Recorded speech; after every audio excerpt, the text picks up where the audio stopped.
много по-бавно.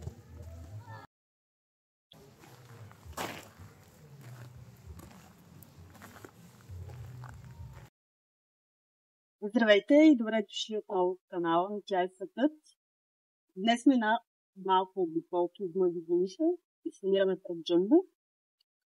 И не знам, шли сме да избираме подарък по принцип. Ще видим дали ще намерим нещо подходящо за един мъничък човек. И след това, евентуално, ще ви заведем на още едно по-хубаво място. Да, днес ще е малко по-лежерничко. Нямаме какво да вършим толкова като работа. Просто ще се възползваме от, така да се каже, хубавото време. И ще видим по-нататък какво ще ви снимаме, защото ние нямаме горе-долу още план как ще бъде. Да видим тогава, защото е доста шумничко вече. Хай! Дай това за помогне.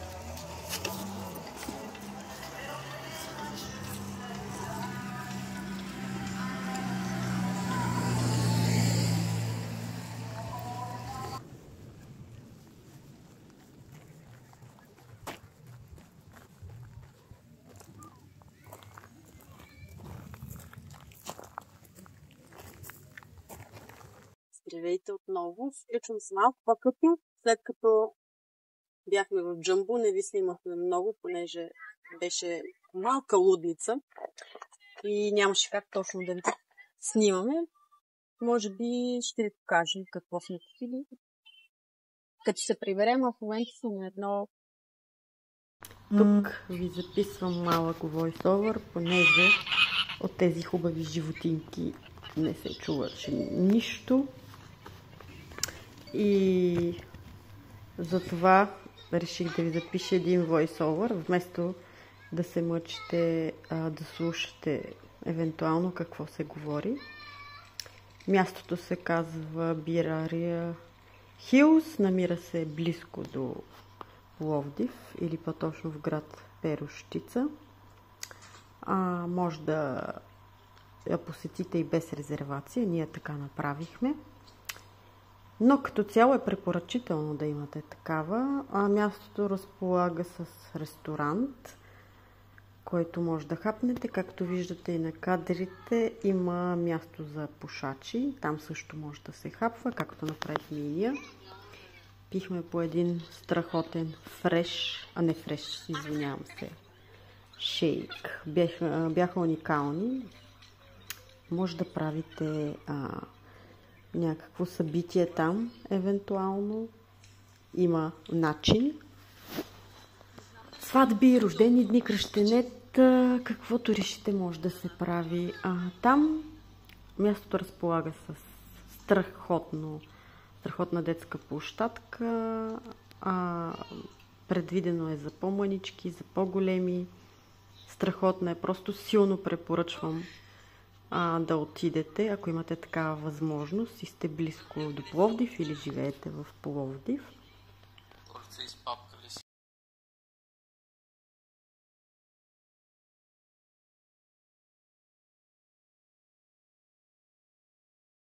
Включваме се от друг ден, когато отиваме до Бидела да направим един малък пазар. После ще правя мишмашче и едни бутербанички, които също мога да ви снимам как правя. Така че ще ви снимам и какво съм си купила от Лидела. Не е нещо особено, но става, за да ви направя един малък, така да се каже, unboxing. Какво точно сме взели. Днес изчистихме, беше така тежичък ден. Времето е хубаво, между другото не е лошо. Става за разходка, но имаме да вършиме някакви работи, така че няма как. Може би утре, ако става пак. Днес просто не става. Така, ще се включим, когато се приберем. Ето малко кадри. Сега ще ви покажа новия ритейл парк. Тук в нашия квартал. Едно малко бижу, даже малко е смело казано, не е точно малко, а е едно хубаво бижу. Тук в Пловдив има много такива. И сега ще ме видите и там. Страсти!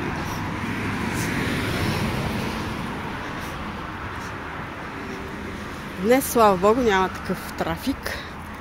Ето го, ритейл парка. След малко ще го видите в пълния му блясък. Все още не сме свикнали много да снимаме на, така да се каже, много така места с хора, но учим се, мъчим се, дето се вика. Хубаво е тук. Има много магазини на едно място. Съжалявам за слънцето. Ние сме ето там, където е Lidl. И тук има доста хора. Както се забелязва, е пълничко. Ние сме ето там. Хубавото е, че тук, докато си паркирате колата, може да си послушате и музика също. Интересно е направено. А сега ви оставям, защото това слънце направо ме ослепява. Добре, прибрахме се. Ето го пазара. Сега ще видите какво съм си взела. Извинявам се за шума, но все пак пуснали сме пера. И имаме 3 слънчета. Мисля, че от Lidl трябва да ме спонсорират. Секунда, че тук няма как. Касовата бележка 35 лева. Всичко е скъпо вече. Така, сметана, тъй като пиеме кафенцето с сметана.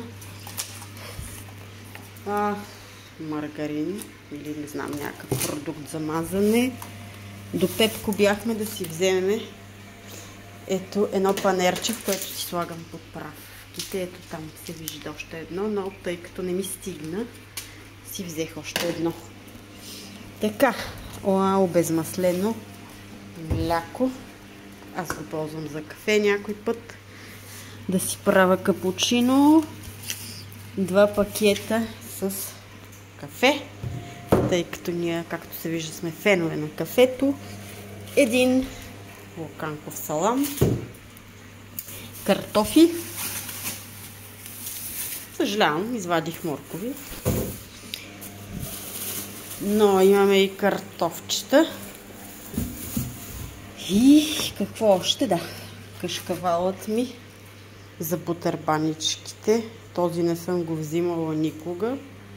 Знам, че марката е добра, така че се надявам всичко да е наред. Така, това е мини пазара, който струва 35 лева, плюс онова там. Около 37 лева. Направо да ти е кеф на душичката.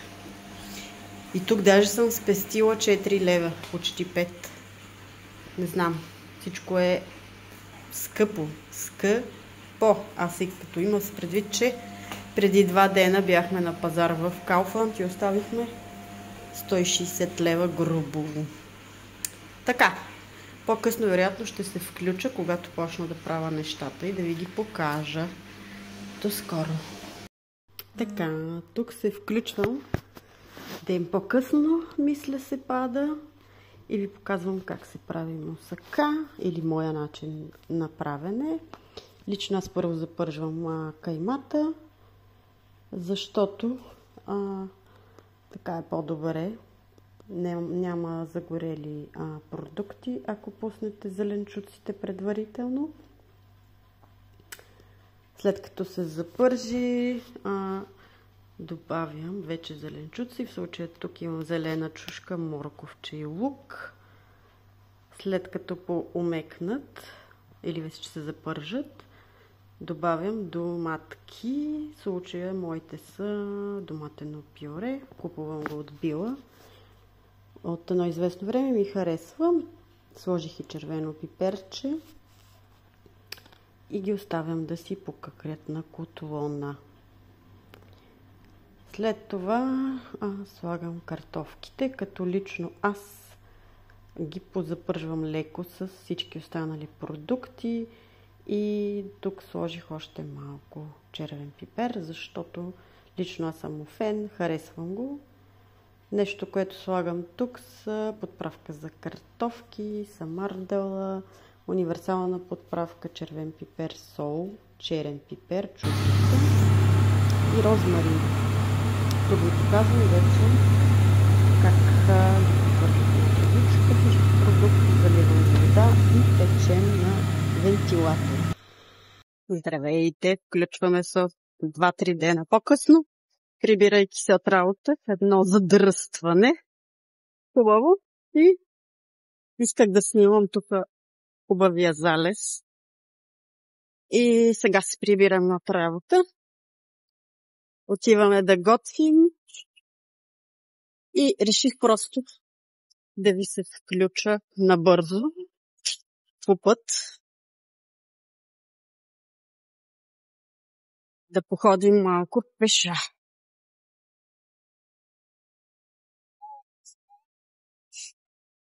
Тъй като последно време не се случва често да ходим пеша. И в големия град, както винаги, задръстванията са пословични.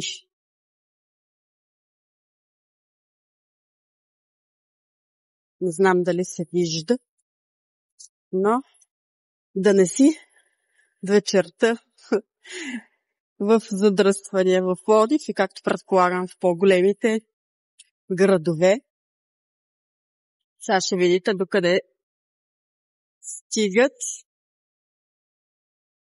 Ей там горе. Кошмарно е просто, но няма как. Ще влезем до магазина да пазаруваме.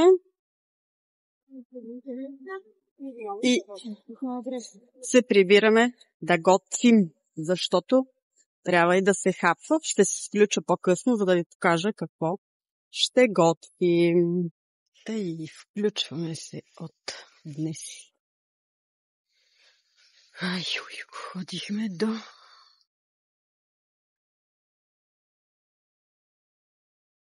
Лилито да си вземеме боя. Ще изпробваме тази новата. И все още не може да свикнем да снимаме навън, тъй като и има доста хора. Но мъча се все пак да правя някакви къси такива клипчета, в които да свикваш, когато има хора навън, да си говориш на телефона, което е супер тъпото, защото хората те гледат странно. И сега се прибираме да се боядисваме. Изключително харесвам тези кълдърмените улици, където то не е кълдъръм, а това е по-скоро павета. Извинявам се. Не е точно кълдъръм.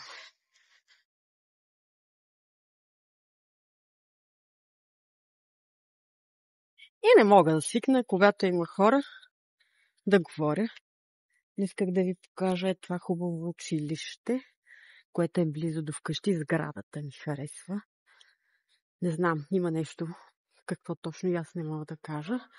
Днес времето не е много хубаво, но става се пак за разходка.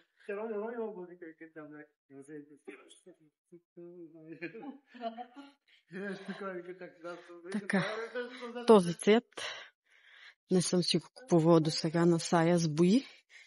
Реших да пробвам нещо ново и да експериментирам. Сега ще минем през нашия магазин и се прибирам да се боядисвам, защото после ще правя и една супичка. Може да ви снимам, ще видим, защото да не стане много кулинарен този влог. Но все пак такова ти е ежедневието. Чух се и с майка ми. Ето, Веси. Все пак. Една баба ме гледа отгоре. Тук блокчето.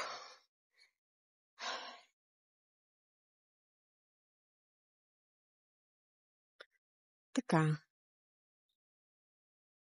А там имаме едно коте. Тук котките се качват много по колите. На черна мацка, която ме гледа лошо. Защо? Виж каква си хубава. Добре. Наближаваме магазина. Ето тук още е Вичка.